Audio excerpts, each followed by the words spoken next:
Vegas Dave put on Instagram that he thinks that the sports card market is going to collapse, similar to what happened to the subprime mortgage market.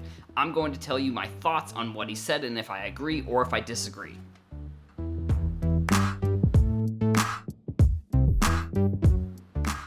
In the Instagram post, he brings up basically two main points that I'm going to go over in this video, and I'm going to give you my thoughts on if I agree or disagree. So the first one essentially is that only 1% of the cards that are in the sports card market and that people are buying are going to hold value, and 99% of cards are going to lose it all. They're either going to go to zero. People, I think the way he said is that people are going to lose their asses, I think is how he said it in his Instagram post. Now, that's something that I've definitely talked about in the past, and I think he's putting out a prediction that the sports card market is going to collapse in 24 to 36 months. I think it's kind of convenient that he puts out this take after he sold his Mike Trout card for $4 million, but everyone's entitled to their opinion, and I think that card sold 3 or 4 months ago, so I'm sure that in 3 or 4 months my opinion on stuff has changed, but that's kind of beside the point. So he's saying essentially 1%, only 1% of sports cards are really going to hold their value and still increase in value, which I don't necessarily disagree with. I think that there is a lot of prospecting going on.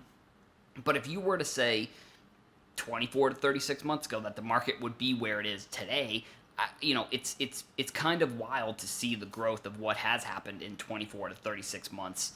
Just in the past, from 24 to 36 months ago until now, there's been so many changes that I think that there's going to be a lot of change that still happen in the next 24 to 36 months. And in these past 2 years, since I got back to it in roughly 2018, I've seen a lot of shifts in the market. I've seen people shift from prospecting to Hall of Famers, and I think if you're looking at the basketball market right now, that's sort of one thing that's happening, and I think it's similar with baseball prospecting as well. But with basketball, you are seeing some of the younger players, their cards are kind of decreasing, and you're seeing a lot of Hall of Famers. You're seeing the Kobes, the Michael Jordans, the LeBrons. All those markets are going up exponentially. They're increasing a ton, and you're seeing a little bit of a decrease in players like Trae Young. So I think people are getting away from prospecting, and a lot of people who are coming in who are maybe aren't as savvy when it comes to sports. They're maybe more of investors. They're actually looking at the opportunity a lot different than someone who's been in sports cards and has been prospecting maybe the whole time that they've been doing sports cards. Because in 2018, when I first got in, that's how I got in. I got into sports cards, and new rookies and prospects were almost 100% of what you would see in the market and what people were making content about. That was one thing that I was super confused about, to be completely honest, when I got back in. I didn't know the difference between a Bowman, first Bowman, Bowman Chrome. I didn't know any of this stuff, so I was still learning. And then when basketball, kind of the prospecting got into it, that totally changed the game, and I'll kind of get into that point as well. But when I was getting back into 2018, prospecting was the big thing. That was what, in baseball specifically too. Baseball prospecting, that's what everybody was doing. That's what everybody was talking about. And I definitely have seen people shift away from that market into either safer, more legendary players, in basketball specifically, but in baseball as well. We're seeing definitely some shifts there. And then I've also seen a shift away from baseball to other sports like soccer and basketball. If you look at the eBay sales of all the sports in 2020, eBay actually reported that there was over 300% growth for basketball and for soccer, and there was only, I think, about 150% growth for baseball, which is still phenomenal. And I think also to put those numbers into perspective a little bit, baseball is the largest. They're going to have the most volume and probably the most graded cards on PSA. So the 100% growth for baseball is still a phenomenal number based on their size. And basketball with that 300%, the 300% for basketball versus soccer, I think, is also significant as well, because soccer kind of was going from really nothing to gaining 300% and really being a pretty significant force. But basketball increasing 300%, I think if we're comparing here, it's baseball, basketball, soccer, if we're just comparing those three, because obviously football and hockey kind of get into that mix, but if we're comparing those three right there, it's baseball, basketball, soccer. So the 300% growth in soccer is super impressive, but out of all of the growth, I would definitely say that basketball growing 300% is probably the most impressive out of all of them.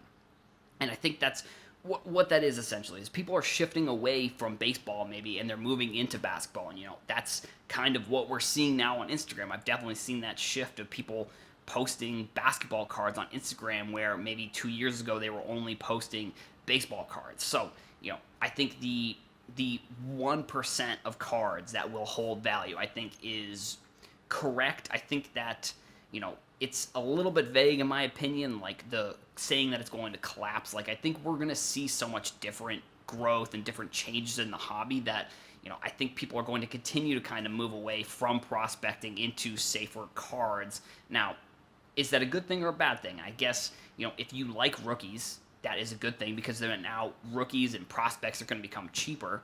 They're going to become easier to get, which I know is something that a lot of people have issues with. Like, if you're looking for a Zion or a Ja, those cards are pretty expensive right now. And I've talked about it in the past where like a Ray Allen versus a Tyler Herro, like those cards are the same price. And if you like Tyler Herro, and you're an investor, what would you rather buy? Would you rather buy Tyler Herro, who's in his second year, or would you rather buy a Ray Allen, who's maybe the best shooter of all time? Like, from an investment standpoint, I think the Ray Allen is safer, but like I've seen a lot of people say like nobody wants Ray Allen, which I guess is correct, and it is about a supply and demand. I think that's definitely a point that I've seen that I agree with.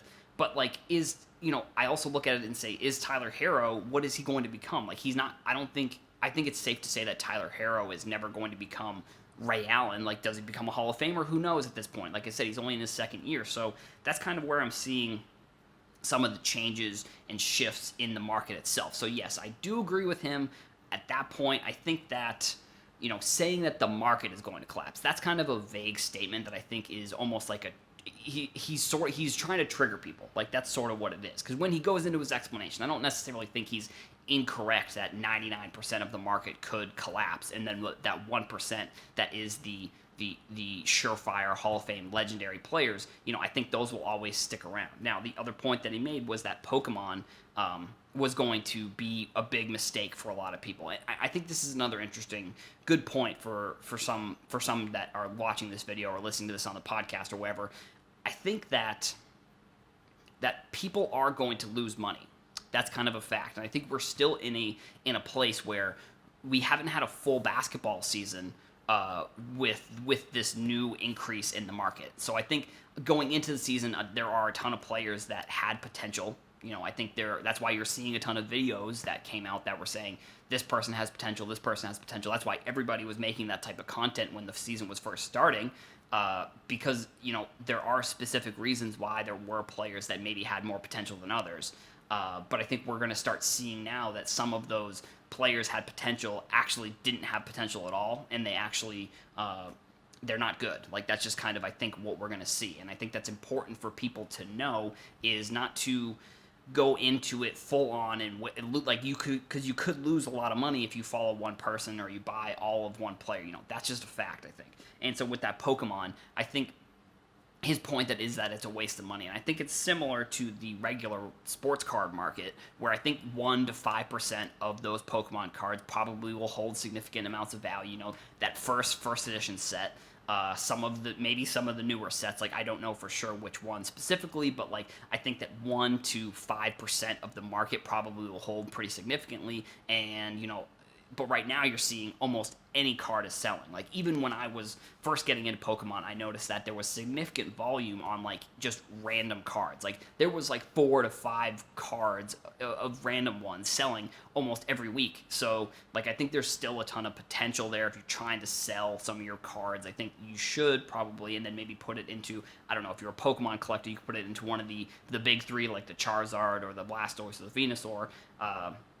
But I think, putting it, obviously the Charizard is going to be the one, or the Pikachu, it kind of all depends on what you think is going to be the safest buy there. So, like I said, I think that the 1% to 3%, especially with this, like, 25th anniversary that's this year, I think that's a pretty significant deal. But after that, you probably will see a lot less interest, or you may not. Like, this is kind of the thing. Like, I think we've seen such significant growth and such significant changes that it's I'm just making my prediction based off of what I'm seeing, so it's hard to really, like Vegas Davis, he's just making a prediction. So I guess we'll see who's right and who's wrong, but I just wanted to make a video, because I think I went into the comments. I didn't really see any card people commenting in there. It was more just like regular people saying stuff, and I don't know. I think it was a post that he was specifically trying to trigger people, especially because he's like in the post, like you can see it on the screen here. He's got the Mike Trout card that he sold for $4 million, like on the screen. So he's just trying to trigger people, and I just wanted to kind of get my thoughts on what I think about kind of some of the stuff that he was saying. Thank you for watching the video. I hope you enjoyed it. If you did, please hit the subscribe button if you want to continue to stay update with sports card news and stuff in the hobby. Also hit the like button. I would really appreciate that. And make sure you go check out the podcast on Spotify and Apple Music.